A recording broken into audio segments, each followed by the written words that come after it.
어, 지금 여러분들 옛날에 제일교회 그 앞에 교남 YMCA 회관에서 지금 계산성당, 주교자 계산성당 사이의 거리는 굉장히 가깝습니다. 그리고 그곳에서 3.1운동이 준비됐고 3.1운동이 이루어졌다면 그곳에서 그렇게 멀리 떨어져 있지 않은 신학교와의 거리도 멀지 않습니다. 굉장히 가깝습니다. 그럼 몰랐을 리 없습니다. 그 신학생들이 당연히 그 당시 가톨릭 교회의 신학생들도 당연히 알았습니다. 그리고 교직원들도 알았습니다.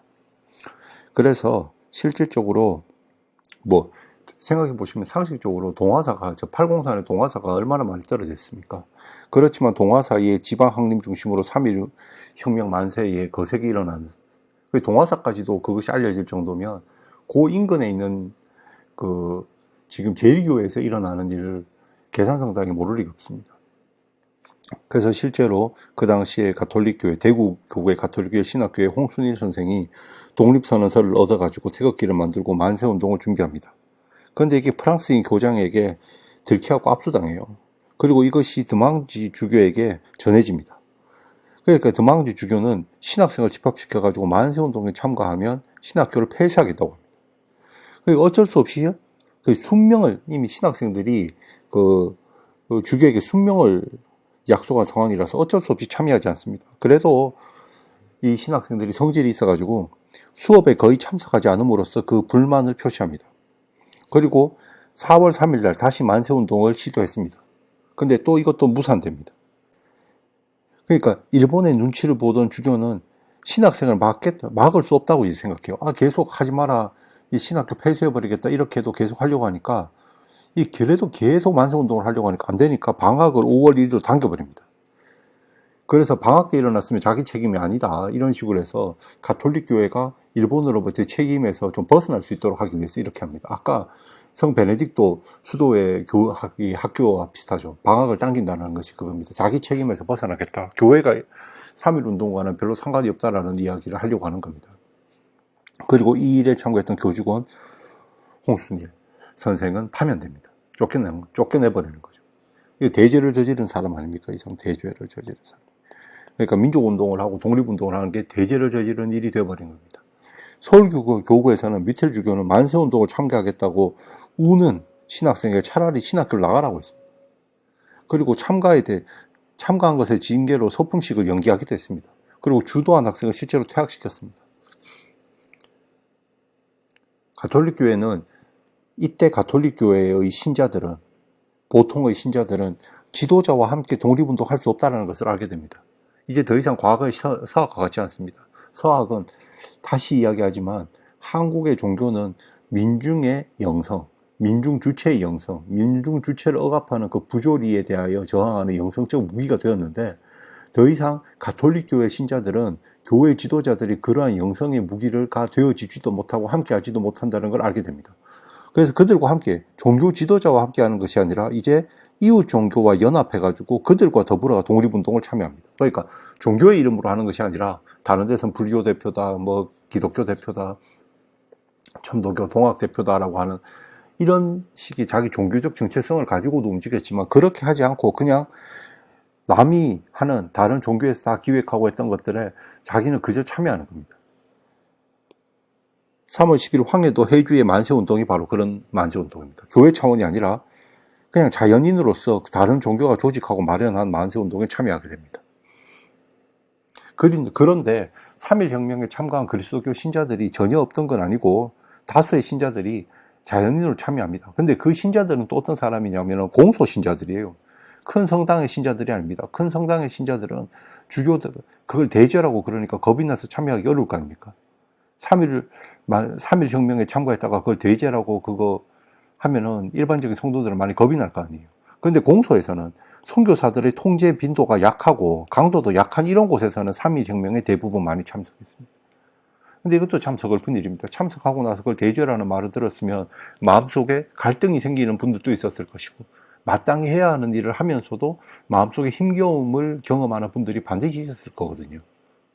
가톨릭 교회에서 그 당시 일반 신도가 독립운동을 한다, 3.1 만세혁명에 참여한다는 것은 다른 종교의 신자들이 하는 것보다 훨씬 더 큰 어려움이 있습니다. 왜? 교회가 지지하지 않았기 때문에, 교회가 대제라고 했기 때문입니다. 자, 우리가 임시정부 문헌을 읽다 보면 윤회원 신부를 만날 때가 있습니다. 그 이름을, 그러니까 윤회원 신부는 당시에 윤회원 신부를 통해서 당시 이제 그 한국인 성전 사제가 그 상황에서 얼마나 힘들었는지 확인할 수 있습니다. 그러니까 자기는 윤회원 신부도 주교의 말을 들어가고 3.1혁명 당시 신자들의 참여를 금지했어요. 근데 이 사람도 한국이니까 가만히 생각해보면 독립이 안 되고 계속 이렇게 식민지로 있어서는 안 되고 민중이 타압돼서는 안 된다라는 걸 알았을 거 아닙니까? 그죠? 그러니까 이 사람이 원래 적십자 운동을 통해서 독립자금을 모금한 인물이기도 합니다. 막상 이때 그렇게 해보니까 그게 아니다 싶었겠죠. 그러니까 이 사람은 이 신부, 윤회원 신부가 독립자금을 그 후에는 모금합니다. 근데 이것도 뮤텔 주교의 귀에 들어가요. 그래서 그 행동을 하지 말라고 합니다. 그래서 뮤텔 주교는 또다시 수명합니다. 하지만 윤 신부는 그 후로도 계속 일본의 감시 대상이 됩니다. 자, 우리가 여기에서 한국의 영성이라고 하는 것은 단순한 이론이 아니다. 이론이 아니고 삶 속에 있다. 그런데 그 삶 속에서 뭐냐 하면 그 삶을 살아가는 민중의 주체성을 긍정하는 하나의 무기가 되었다. 불교도 그랬고, 동학도 그랬고, 특히 동학이 그러했고, 그 다음에 서학이 제일 처음에 들어왔을 때도 그러했다. 그러니까 부조리한 상황, 이 부조리함이 민중의 주체성을 공격하려고 할 때 한국의 종교의 영성이라고 하는 것은 그것을 막아서는 하나의 무기가 되었다 이 말입니다. 이것이 한국의 종교. 그러니까 그렇게 이해하면 호국불교라고 하는 것도 이해할 수 있습니다. 호국불교라고 하는 것도 글자 그대로, 만약에 불교의 가르침을 글자 그대로 하면 사람을 죽이면 안 되기 때문에 스님이 뭐 칼이나 창을 들어서는 되겠죠. 그죠? 사람을 죽여서는 안 되는 거 아닙니까? 그런데 왜 사람을 죽였느냐 하면 글을 넘어서는 지혜가 있다고 생각하는 거죠. 그리고 글을 넘어서는 지혜는 항상 민중과 더불어 있다 이겁니다. 이것을 중심으로 생각한 겁니다. 그리고 이러한 것이 바로 영성입니다. 스님이 자기 정체성을 넘어서서 자기 정체성을 포기하면서까지도 어쩌면은 민중과 더불어 있는 것. 그러니까 자기 내어줌으로 더불어 있음을 실현하는 것. 이것이 한국의 종교였다 이겁니다. 근데 이러한 종교적인 흐름을 깬 종교가 있는데 그것이 바로 뭐냐 보면 가톨릭교회다. 가톨릭교회의 영성이라고 하는 것이 일제시대 때는 글 속에 구속되어 있다고 볼 수도 있죠. 만약에 이 불교하고 비교해서 봤을 때는 호구불교와 같은 모습이 아니라 그냥 글 속에 구속돼서 쓰여진 대로 혹은 지시받은 대로 그렇게만 있었던 겁니다. 그러니까 자기 내어줌이 아니라 자기 정체성 안에서 고여버린 겁니다. 그러니까 우리 종교는 이렇게 있어야지 잘 될 거야. 그래서 실제로 성장이 잘 됐어요. 그러다 보니까 가톨릭 교회는 성장이 잘 됐습니다. 그러니까 이것을 보면 어떻게 돼요? 이런 현상, 이렇게 성장하는 걸 보고 종교는 현실과 분리되어져도 상관없다라는 생각이 한국 사회에서 처음으로 가능하게 된 겁니다. 근데 그전에는 안 그러거든. 종교는 항상 현실의 문제에 뛰어들어서 현실의 문제의 부조리와 싸웠습니다. 적어도 민중 사이에 있는 대규모 종교, 체계를 갖추고 있는 종교라면 항상 그래 해왔어요. 근데 이것이 처음으로 깨어진 겁니다. 그러니까 탈현실적인 종교. 그러니까 오직 자기 정체성 속에만 있는 종교가 성장을 하는 거예요. 성장은. 그러니까 이 성장은 뭡니까? 이 성장은 정교분리라고 하는 이름으로 사실은 부당함을 긍정하게 됩니다. 그러니까 이 3.1혁명 당시 가톨릭이 보여준 이러한 정치적 논리, 종교분리라는 논리는 이후에 개신교에서, 거대 개신교에서 하던 독재자에 대한 태도와 똑같아요. 독재자들을 향해서도 이 사람들이 뭐 종교분리, 그거는 거기들이 일고 우리는 우리 일만 한다 이거거든요. 그러니까 세상 속에서 다르게 생각하면 교회가 교회의 비식이만 하지 세상의 빛은 아닌 겁니다.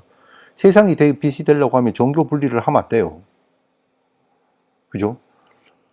당연히 너무나. 그러니까 이미 이 당시에 가톨릭 교회의 영성이라고 하는 것은 가톨릭 교회 내부에 머물렀지, 그것이 어두운 현실 가운데 살아가던 조선 사람 일반에 대한 빛이 되지는 못했다는 겁니다. 그러니까 이 시대의 빛과 소금이 아니라 교회 성장의 빛과 소금이 됐다. 교회 성장의 빛과 소금이 됐다. 그런데 소금도 너무 세지면 이게 염산이 돼가지고 썩습니다. 죽어요. 그러니까 가톨릭 이후에 가톨릭 교회와 비슷한 흐름을 가고 있는 종교들이 생깁니다. 예, 그리스도교도 둘로 나눠지죠. 그리스도교도 이게 수구적인 그리스도교. 가톨릭의 이런 노선을 또 배워와가지고 이 사람들 종교 분리를 이야기하면서 자기들은 자기들대로만 나갑니다. 뭐냐? 이 세상에 무슨 타락이나 이런 걸 전혀 보지 않고 그냥 자기는 자기 길대로 발전하겠다. 근데 이게 또 잘 성장합니다. 이런 종교들의 특징이 큰 성당 짓고 큰 교회 짓는 거 좋아하는 거예요. 그리고 그거의 발전에 굉장히 현실적으로 눈에 보이는 성장에 굉장히 집중합니다. 근데 반면에 우리가 윤동주, 그의 친구 문익환, 이런 분들이 했던 그리스도교는 다르다. 이런 분들의 그리스도교는 사실 3.1혁명 때에 제일 선봉에 서서 시대의 부조리에 대해서 분노하고 시대에 대해서 빛과 소금의 역할을 했던 종교들은 사실은 고난의 삶이 연속입니다. 일제시대 때도 고난의 삶이고 그 이후에 해방 이후에도 고난의 삶입니다. 그 고난 가운데 있다 보니까 점점 교세는 약해집니다. 하지만 여기서 우리가 다시 어떤 것이 과연 진정한 그리스도교적인 모습일까? 우리가 3.1혁명에서 과연 우리나라의 현실적인 고난 상황에서도 고개 돌리고 자아의 정체성, 그게 뭐냐 하면은 자기 종교 정체성만, 자기 교회의 정체성, 성장,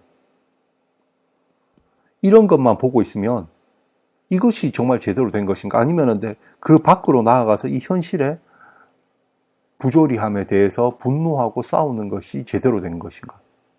이를 한번 생각해 봐야 됩니다. 이런 것이 전혀 상관없이 그냥 이 안에만 있다라고 하면 이거는 현실감이 굉장히 떨어집니다. 그리고 현실의 민중의 부조리가 무엇이 되긴 그냥 글 이론만 암기하고 다니는 정도가 될지도 모릅니다. 현실의 아픔이라고는 전혀 생각하지 않겠죠. 이런 종교가 진짜 제대로 된 종교인가? 이런 종교가 진짜 종교라면 동학 같은 것은 처음부터 종교로 등장하지도 않았습니까? 왜냐하면 동학이라는 종교는 처음부터 현실의 부조리에 분노하던 종교로 등장하거든요. 그리고 이런 것 같으면 처음부터 서학이라고 하는 것이 이 땅에 와서 부조리한 것에 분노하면서 같이 울면서 사회적 약자와 함께 있지도 않았을 겁니다. 그러면 근데 이것이 진짜 종교라고 하는 이런 동학과 서학, 그 다음에 그리스도교 초기에 우리 들어와서 사회적으로 약자들에게 지식을 전파하고 이 사회의 변화를 추구하던 초기 개신교, 이런 것들이 정말 제대로 된 그리스도교라면 3.1혁명은 바로 이러한 종교들이 이루어낸 성과물입니다. 근데 그게 아니라 자기 교회 안에서, 자기 종교 안에서 그 성장만을 사회가 어떻게 부조리가 되어지든 간에 신경 안 쓰고 있다. 이런 3.1혁명과 같은 것에 참여할 수 없습니다. 이거는 독재에도 참여하지 않을 것입니다. 그냥 자기가 잘 성장하는 것만 신경을 쓰겠죠. 자, 우리가 정리를 하면서 영성이라는 것에 대해서 다시 한번 생각해 봅니다. 3.1혁명의 영성. 3.1혁명의 영성이라고 하는 것은 결국은 자기 내어줌. 이 3.1혁명에 참여함으로써 수많은 사람이 자기 이름도 기억하지 않지만 민족의 이름으로써 죽음을 혹은 탄압을 경험한 거 아닙니까? 그럼에도 불구하고 기꺼이 더불어 있어 준 거잖아요. 그러니까 3.1혁명의 영성이라고 자기 내어줌을 통해서 더불어 있겠다. 이것이 이러한 종교만이 사실 세상의 참된 빛이 되고 소금이 될 것이다. 그런데 가톨릭 교회는 여기에 굉장히 부끄러운, 그래서 우리가 가톨릭 교회에서 우리가 3.1혁명이나 독립운동에 미온적이고 참여하지 못한 것에 대해서 사과했습니다. 사과뿐 아니라 이제는 이 부끄러움을 알았으면 다시는 이러지 말아야 된다, 이거. 다시는 이러지 않고 우리 민족의 영성, 3.1혁명의 영성처럼 민중의 부조리에 무기가 되는, 벗이 되는 영성, 이 영성을 회복해야겠다. 온갖 탄압을 받았지만 신앙과 애국심이 같이 가는, 그래서 동학도, 그 다음에 그리스도교, 개신교 신자들도, 불교도 모두 다 같이 종교적 신념과 신앙과 애국, 그 다음에 그 사회적 부조리에 대해서 분노한 이 모든 것들이 서로 다른 것이 아니라 같이 움직여지는 그러한 영성이 되어야겠다. 그런데 아직도 우리는 민족의 부조리, 우리 사회 현실적인 부조리에 대해서 무기가 되기는커녕 이것을 도피하고 현실을 도피하고 날아가는 것은 그러한 것이, 현실을 도피하는 것이 영성이 아니고 이 현실에 오히려 적극 참여해서 현실의 무기가 되고 벗이 되는 영성이었다. 동학의 영성이 그러한 것이었고 호국 불교의 영성이 그러한 것이었다. 이것을 여러분들이 잘 기억해 주셨으면 좋겠습니다. 오늘은 여기까지 하겠습니다. 고맙습니다.